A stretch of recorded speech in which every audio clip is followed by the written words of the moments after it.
ಕಾಂತಿ ಶೆಟ್ಟಿ ಮೇಡಮ್, ನಿಮ್ಮಿಂದಲೇ ಚರ್ಚೆಯನ್ನ ಪ್ರಾರಂಭ ಮಾಡ್ತೀನಿ. 2 ದಿನಗಳ ಹಿಂದೆ ಇದೇ ಮಹಾಭಾರತ ಚರ್ಚಾ ಕಾರ್ಯಕ್ರಮದಲ್ಲಿ ಕಾವೇರಿ ವಿಚಾರಕ್ಕೆ ಸಂಬಂಧಪಟ್ಟಂತೆ ಚರ್ಚೆ ಮಾಡುವಾಗ ಬಿಜೆಪಿ ವಕ್ತಾರರು ಹೇಳಿದ್ದು, ಬಿಜೆಪಿ ಇತರೆ ನಾಯಕರ ಬಾಯಲ್ಲೂ ಈ ಮಾತು ಕೇಳಿದೀನಿ. ಡಿಕೆ ಶಿವಕುಮಾರ್ ಅವರು ಮುಖ್ಯಮಂತ್ರಿ ಆಗಿದ್ದಾರೆ, ಹಾಗಾಗೇನೆ ರಾಜ್ಯದಲ್ಲಿ ಜಲಾಶಯಗಳು ಖಾಲಿಯಾಗಿದೆ. ಡಿಕೆ ಶಿವಕುಮಾರ್ ಅವರು ಮುಖ್ಯಮಂತ್ರಿ ಆಗಿದ್ದಾರೆ, ಹಾಗಾಗೇನೆ ಕಾವೇರಿ ನದಿ ನೀರು ಹಂಚಿಕೆ ವಿಚಾರದಲ್ಲಿ ರಾಜ್ಯಕ್ಕೆ ಹಿನ್ನಡೆಯಾಗಿದೆ.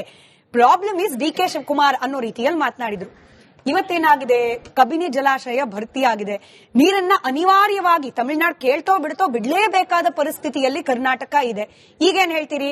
ಡಿಕೆ ಶಿವಕುಮಾರ್ ಅವರ ಅದೃಷ್ಟ ಬದಲಾಯಿತೋ ಅಥವಾ ಬಿಜೆಪಿಯವರ ವರ್ಷನ್ ಫೇಲ್ ಆಯ್ತಾ?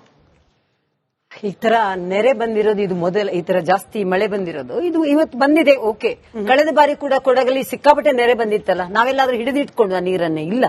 ನಾನು ಹೇಳುದು ಇದು ಟೆಂಪರರಿ, ತಾತ್ಕಾಲಿಕವಾಗಿ ಒಳಹರಿವು ಬಂದಿದೆ. ಆದ್ರೆ ಇದು ಬಂದಾಗ ನಾವು ಎಚ್ಚೆತ್ಕೊಂಡು, ಇದೇ ನಮ್ಮ ಡಿ ಕೆ ಶಿವಕುಮಾರ್ ಅವರು ಸಿಎಂ ಅವರು ಒಂದು 2 ವಾರದ ಮೊದಲೇ ಹೇಳಿದ್ರು ನಮ್ಮ ರೈತರಿಗೆ, 2ನೇ ಬೆಳೆ ನೀವು ಬೆಳಿಬೇಡಿ ಅಂತ. ಕ್ಷಾಮ ಇದೆ, ಬರಗಾಲ ಇದೆ ಅಂತ ನಾವೆಲ್ಲ ನೋಡಿ, ಬರಗಾಲ ಇದ್ದಾಗ ಖಂಡಿತವಾಗ್ಲೂ ಕುಡಿಯಕ್ಕೆ ನೀರಿಲ್ಲದೆ ಇದ್ದಾಗ ನಾವು ಬೆಳೆಗೆ ನೀರು ಕೊಡೋದು ತಪ್ಪು. ಅದ್ರ ಬಗ್ಗೆ ನಾವು ಮಾತಾಡಿದ್ ನಿಜ. ಇವತ್ತು ಮಳೆ ಬಂದಿದ್ಯಾ ಹಾಗಂತೇಳಿ ನಾವು ಹಾಗೆ ಕುತ್ಕೊಳ್ಳಕ್ ಆಗಲ್ಲ. ಮಳೆ ಇಲ್ಲಿ ಈ ಭಾಗಕ್ಕೆ ಇರಬಹುದು, ಉತ್ತರಕ್ಕೆ ಬೇರೆ ಕಡೆನೂ ಕ್ಷಾಮ ಇದೆ.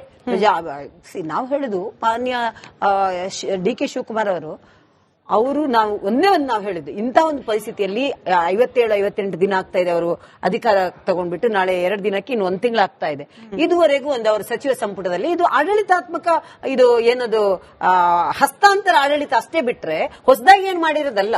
ಇದಕ್ಕೆ ನೀವು 2 ತಿಂಗಳು ಡೆಲ್ಲಿಯಲ್ಲಿ ಹೋಗಿ ಕೂತ್ಕೊಳ್ಳೋ ಬದಲು ಇಂಥ ಒಂದು ಸಂದರ್ಭದಲ್ಲಿ ಅವ್ರ ಆದೇಶ ಬರೋ ಮೊದಲೇ ಇದ್ರ ಬಗ್ಗೆ ಚರ್ಚೆ ಆಗ್ಬೇಕಿತ್ತು ಅಂತ ನಮ್ಮ ಹೇಳಿಕೆ ಬಿಟ್ರೆ, ಯಾವುದೇ ಒಂದು ನೆಲ ಜಲ ನಾಡು ನುಡಿ ಬಂದಾಗ ನಾವೆಲ್ಲರೂ ಜೊತೆಯಲ್ಲಿ ಇರ್ತೀವಿ ಅಂತಲೇ ಪ್ರತಿಯೊಬ್ರು ನಾವು ಹೇಳಿರೋದು. ಇವಾಗ್ಲೂ ಇದೀವಿ, ಮುಂದಕ್ಕೂ ಇರ್ತೀವಿ. ನಾವು ಹೇಳೋದು, ಮತ್ತೊಮ್ಮೆ ಹೇಳೋದು ನೋಡಿ, ಏನೇ ಒಂದು ಇವತ್ತು ಮಳೆ ಬಂತು, ಇದು ಪರ್ಮನೆಂಟ್ ಅಲ್ಲ.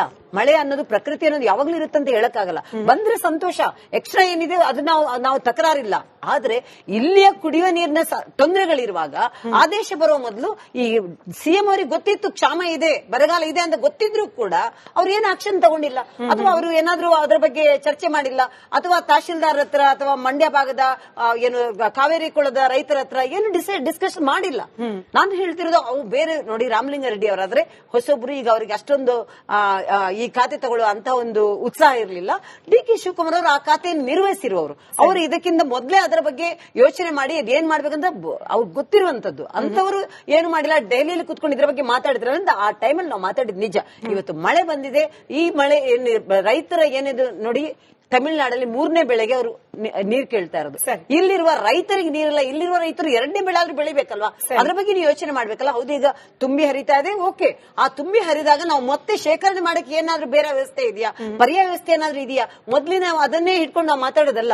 ಬೆಂಗಳೂರಿನಂತಹ ಪರಿಸ್ಥಿತಿಯಲ್ಲಿ, ಬೆಂಗಳೂರಲ್ಲಿ ಈಗ ಮೊದಲೆಲ್ಲ ನಂದಿ ಹಿಲ್ಸ್ ಇಂದ ಮಳೆಗಳು ಇತ್ತು, ನದಿಯ ಆಗರ ಯಾವುದೂ ಇಲ್ಲ. ಅದ್ರ ಬಗ್ಗೆ ನಾವು ಯೋಚನೆ ಮಾಡ್ಬೇಕಾಗುತ್ತೆ.